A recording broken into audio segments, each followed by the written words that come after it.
advocate who will also be talking about his experience as someone who lived with viral hepatitis and has been cured through newly available antivirals. Although he really needs no introduction, but I bet you didn't know that he battled hepatitis C for 18 years. Please welcome on stage Mr. Michael de Mesa. Hi, my name is Michael de Mesa, and I'm a Hep C survivor. Yes! I'm here to talk about my hepatitis C journey and to be able to help educate the Filipinos, to raise awareness, and to make them realize the importance of having your blood tested, specifically for the Hep B or Hep C virus, which I had. So my journey began in 1999 when I found out that I had hepatitis C. I was supposed to donate blood. And of course, my blood was screened, and that's when I was told that I had the hepatitis C virus. And it was something that I didn't know about, Hep C. Ang alam ko, Hep A lang eh. Yung the one you get through, contaminated food. Hep A, I think, is what we are all familiar with. Diba? Yung contaminated utensils or whatever, mangingilaw yung mata. And I learned that the hepatitis A virus is airborne. So, mahahawa ka kasi yung virus nandyan lang, nasa paligid. But with regards to hepatitis C, I learned that this was blood-borne. So the only way that you get contaminated is blood to blood. You get that if you've had blood transfusion, as explained earlier, or if you did drugs and you would share needles. Yun yung sinabi sa akin before. I didn't do any of those. I never had a blood transfusion. Although earlier, I past life, I did drugs, but I never used needles, more so shared it. So ang next suspect could have been manicure, pedicure, yung mga contaminated na, di ba minsan pag ginugupit yung cuticle mo, dumudugo, siyempre naiiwan yan sa nipper, tapos natutuyo, tapos gagamitin sa iba, diba, tapos dudugo rin. So that's one possibility. Another possibility could be tattoos. I have tattoos. But sigurado naman ako na yung needles na ginamit sa akin were all brand new. Kasi pinapakita naman sa'yo, sealed talaga, and then bubuksan yon in front of you. So ang pinaka-suspect ko could have been in 1997 when I had my ear pierced in a mall in Texas using a staple gun. So minsan kasi there's also that possibility na dumugo yung butas ng tenga mo eh. And then again, maaaring ginamit siguro sa iba, dumugo rin, natuyo, ginamit sa akin, and all that. So that was in 1997. So in 1999, when I was supposed to donate blood, that's when I found out. Nagulat talaga ako. So I had a second opinion. Nagpa-blood test ulit ako, ibang doctor, and true enough, positive. Meron talaga akong hepatitis C. Freak out. Freak out ako. Kasi it's a disease that could eventually kill you if you do not take care of yourself. Sabi naman nila that it's a manageable disease, mabagal, as long as you keep your immune system strong and you do things to protect your liver. Buti na lang hindi ako manginginom. So, sa part na yon, sigurado na okay yung liver ko kasi nga I don't drink.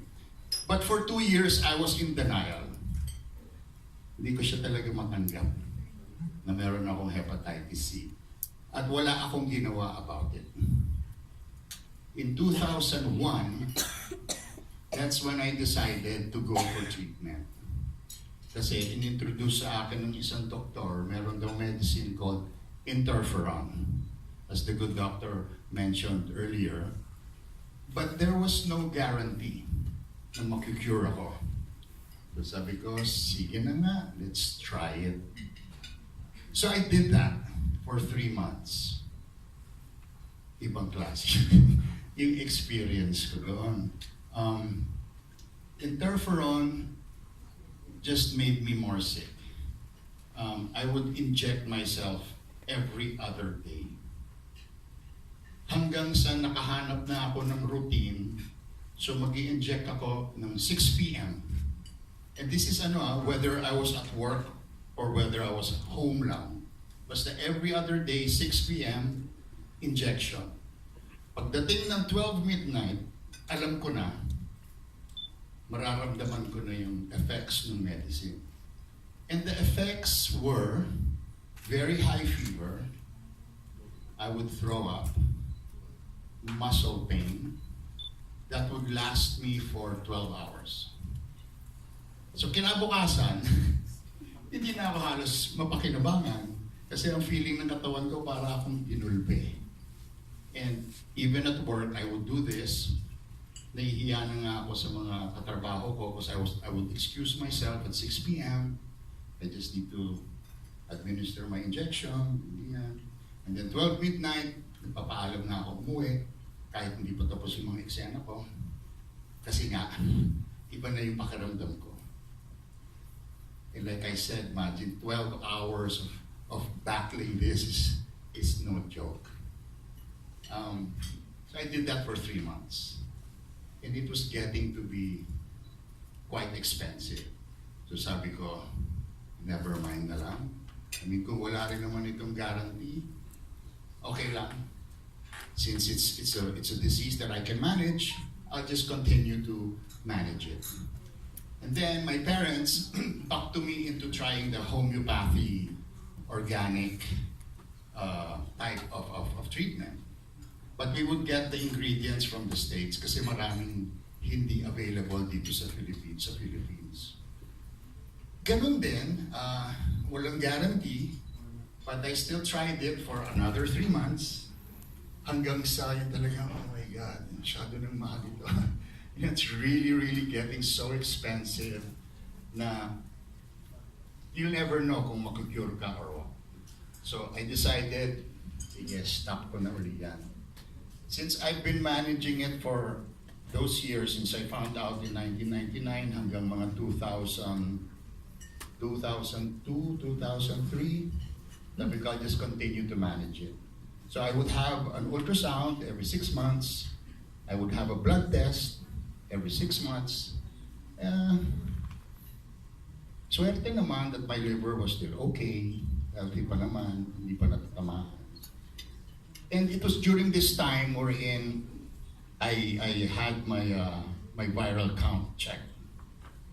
So that time, when I had my viral count checked, yung machine that would read your viral count can only read up to 800,000. So I could have had more. Pero yung machine hanggang 800,000 lang yung nababasa niya. So ako, sa utak ko, it's okay, my viral count is 800,000 plus. And then, my wife and I decided to migrate to the States in 2010. 2011, I had my viral count checked again. Nagulat yung doktor doon kasi my viral count was up to 11 million. And talagang chronic na raw, chronic. Kasi it was very, very high. But I would still continue to do my ultrasound and to have my liver checked. Okay pa naman. So, in my mind, okay pa yung liver ko, okay pa.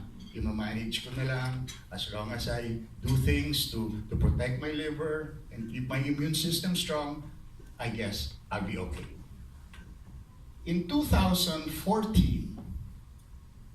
my wife, through her research, discovered na meron na raw cure ang Hepatitis C. So talagang, I was very, very happy. It's a medicine called Harvoni. But, it's $1,000 a pill. And that time, I did not know what my genotype was. So, hindi ko alam if I would fall under the 12-week treatment or the 24-week treatment. Imagine ko 24 weeks, $1,000, isa that I had to take every day. Sabi ko, mamamatay na siguro ako sa kakatrabaho para magamot lang itong hepatitis C ko. So again, erase that, forget that, continue to manage it na lang, try your best to live a healthy lifestyle. So that was my stand. That's where I was for all those years. Pag uwi namin dito sa Philippines, my wife, very persistent, magpa-blood test ka. So we went to have my blood test, went to have my viral count checked again. So from 11 million, my viral count went up to 36 million. Super. Super. Parang konti na lang may cirrhosis na ako. But since nakatulong sa akin yung hindi ko pag-iinom, that kept my liver, I could say, healthy. In 2012, I also had a laparoscopy in America. And the doctor there was kind enough. Sabi niya, since nasa loob na ako, sisilipin ko yung liver mo. So sinilip naman niya, and he told me that my liver was still okay. Pink pa raw. So nothing to worry about. Your liver looks healthy. So yun. 36 million yung viral count ko. Again, due to my wife's persistence, God bless her heart talaga. And God bless her heart kasi the other day sabi ko, God bless her soul. Eh, buhay pa siya. Sa nervyos ko, sabi ko, God bless her soul. Na-realize ko, naku, buhay pa siya. So, God bless her heart. Because she never stopped researching. Walang tigil ng kaka-research. Kasi deep in her heart, she knew that there was something more than her bone. That there was something more out there. And true enough, she found this gentleman online who got cured of the hepatitis C virus. So she got in touch with him. And of course, sinare niya sa akin. And then we would communicate with this gentleman. And he was talking about the generic version of Harbone. And then he said, try it. Maybe you can start find out what your genotype is, which I did. And then that's when I found out that my genotype was 1A. 1. So we ordered the medicine. It was a lot cheaper. It was $1,000 for 3 months. So compared to the $1,000 per pill, this was $1,000 3 months. So we took it. I started treatment in November. Each bottle contained 28 tablets, which I took every day. After the first bottle, nagpa-blood test ulit ako. Had my viral count checked again. And lo and behold, my viral count went down from 36 million to 2,000. Yun talagang jaw drop in from 36 million to 2,000. Sabi nila, if it's 2,000 below, halos undetected na siya. So I still continued. After the second bottle, another blood test. Ang viral count ko, undetected na. After the third bottle, had my viral count checked again, undetected. So it was a wonderful Christmas gift for me, something wonderful that I shared with my family. Christmas